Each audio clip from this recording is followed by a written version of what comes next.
அனைவருக்கும் வணக்கம். இன்னைக்கு நம்ம பார்க்க போற ஜாதகம் ஒரு லக்ன சந்தியில பிறந்த ஜாதகம் தான். 10 நிமிஷத்துல வந்து லக்னம் மாறுற ஜாதகம் தான்.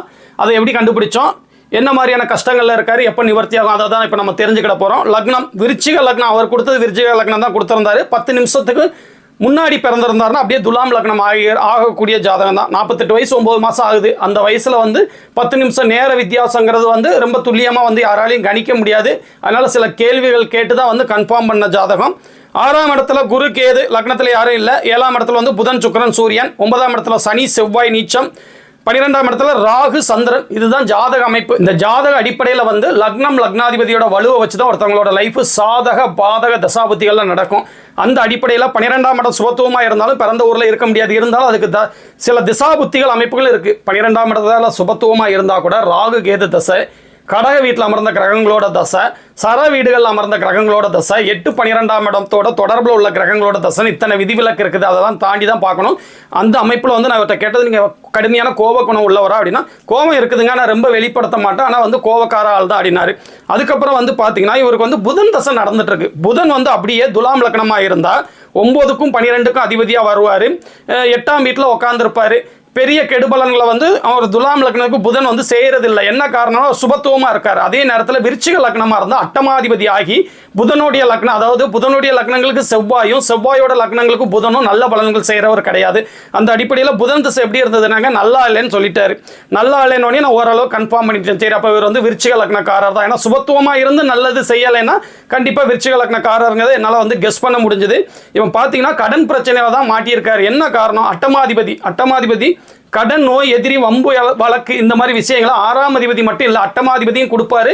கூடவே வந்து விபத்து, கண்டம், உயிரிழப்பு, இந்த மாதிரி அமைப்புகளே வந்து அவர் கொடுக்கக்கூடியவர் தான். அந்த உயிரிழப்பு மட்டும் நம்ம ஜாதகத்தில் உள்ள ஆயுள் பலத்தையும் சேர்த்து முடிவு பண்ணணும். லக்னத்தோட சுபர்கள் தொடர்பு இல்லைன்னா, லக்னாதிபதி பார்த்தீங்கன்னா நீச்சம், அதையும் வச்சு தான் கண்டுபிடிச்சான். சின்ன வயசுலேருந்து லைஃப் நல்லா இல்லைங்கன்னு கேட்டால் ஆமாடினார். எப்படின்னா லக்னாதிபதி வந்து நீச்சமாகி பாவத்துவம். அப்போ வந்து முன்பகுதி அப்படின்னு சொல்ல ஒரு 35 வயசுக்கு முன்னாடி 40 வயசுக்கு முன்னாடி வாழ்க்கை நல்லா இருக்கக்கூடாதுங்கிற அடிப்படையில் வந்து அதையும் நான் கன்ஃபார்ம் பண்ணேன். ஆமாங்க, நல்லா இல்லைன்னா. இப்போ வந்து துலாம் லக்னமாக இருந்திருந்தாருன்னா 8ஆம் இடத்துல சுக்கிரன் உட்காந்துருந்தா கூட ஆட்சியாக சுபத்துவமாக இருக்கிறதுனால நல்ல அமைப்பு. ஏன்னா ஓரளவு ஒளி பொருந்திய சுக்லபட்சம் துவாதசி திதியில் பிறந்த சந்திரனோட நேரடி அதியோகத்தில் இருக்கிறதுனால நல்ல அமைப்பு இல்லை அப்படின்ட்டார். அதுலேயே நான் வந்து புரிஞ்சுக்கிட்டேன். 7ஆம் இடம் வலுத்த ஜாதகம், 7ஆம் இடத்துல 7ஆம் அதிபதி சுபத்துவமா ஆட்சி. அதனால மனைவியால சாப்பிட்டுட்டு இருக்கீங்களா அப்படின்னா, ஆமாங்க மனைவியால சாப்பிட்டுட்டு இருக்காங்க, ஒத்துக்கிறாங்க அப்படின்னாரு. தொழில் வந்து பார்த்தீங்கன்னா இவருக்கு அதிக சுபத்துவமான கிரகம் பார்த்தீங்கன்னா புதன் தான் வந்து அதிக சுபத்துவமான கிரகம். என்ன காரணம், சுக்கிரனோட வீட்டில் அடுத்தடுத்த கட்டத்தில் குருவும் புதனும் அடுத்தடுத்த வீட்டில் இருக்கிற மாதிரி தோன்றினாலும் இங்கே வந்து மேச வீட்டில் குரு வந்து 24 டிகிரி, ரிஷப வீட்டில் வந்து புதன் வந்து 3 டிகிரி, கிட்டத்தட்ட 9 டிகிரி குருவோட இணைவு. சுக்கிரனோட வீட்டில் சுக்கிரனோட இணைவில் வீடு கொடுத்தவன் ஆட்சியா பௌர்ணமி சந்திரனோட அதியோகத்தில் இருக்கிறதுனால, பௌர்ணமி சந்திரன் கிடையாது, துவாதசி திதியில் வளர்புரை துவாதசி, ஓரளவு நல்ல ஒளிபுரந்திய சந்திரனோட அதியோகத்தில் இருக்கிறதுனால புதன் தான் வந்து அதிக சுபத்துவமான கிரகம். ஆனால் இவர் வந்து பார்த்தீங்கன்னா ஷேர் மார்க்கெட் பண்ணலாமான்னு கேட்டார். தாராளமாக பண்ணலாங்க. ஷேர் மார்க்கெட் பண்ணுறதுக்கு புதன் முக்கியம், புதன் சுபத்துவமாக இருக்குது. அதே நேரத்தில் நடப்பு தசாபுத்திகளும் முக்கியங்க. தசாபுத்திகள் வந்து அட்டமாதிபதி தசை தான் நடந்துக்கிட்டு இருக்குது.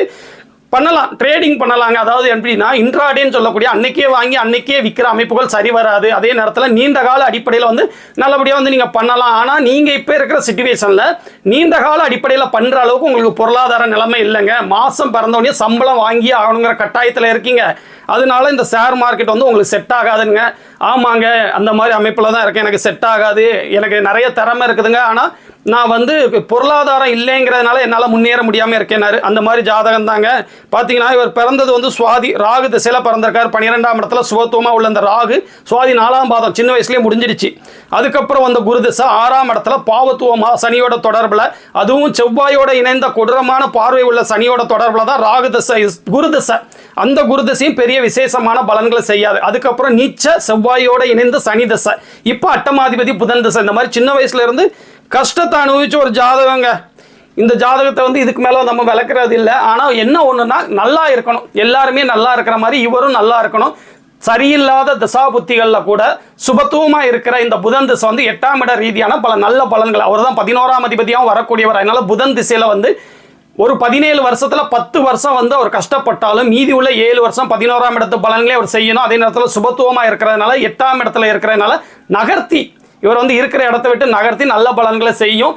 அதே நேரத்தில் வந்து லக்னம் வந்து கொஞ்சம் வலுத்த நபர் தான். லக்னம் லக்னாதிபதி ரெண்டுமே வீக் ஆனாதான் வந்து பெரிய முன்னேற்றங்களை வந்து காண முடியாது. லக்னாதிபதி நீச்சமாகி அவர் வந்து சனியோட இணைஞ்சு பாவத்துவமாக இருந்தால் கூட லக்னத்தில் வந்து ஆட்சி பெற்ற சுக்கிரனோட பார்வை இருக்கிறதுனால ஜாதகம் வலுவான ஜாதகம் தான், எல்லாத்தையும் தாங்கி இருப்பார், நல்லபடியாக வந்து முன்னேற முடியும். இந்த லக்னாதிபதியோட நீச்சத்தின் காரணமாக அவருக்கு வந்து முருகர் வழிபாடு சொன்னார். அதாவது நேரங்கள் ஒத்துழைக்காட்டினா கூட மனிதனுடைய கடினமான உழைப்புக்குன்னு ஒரு பலன் வந்து கண்டிப்பாக இருக்குது. நேரம் நல்லா இருக்கும்போது அது வந்து ஒரு பூஸ்டப் மாதிரி எந்தவித இடைஞ்சல் இல்லாமல் முன்னேறி போய்கிட்டே இருக்கலாம்.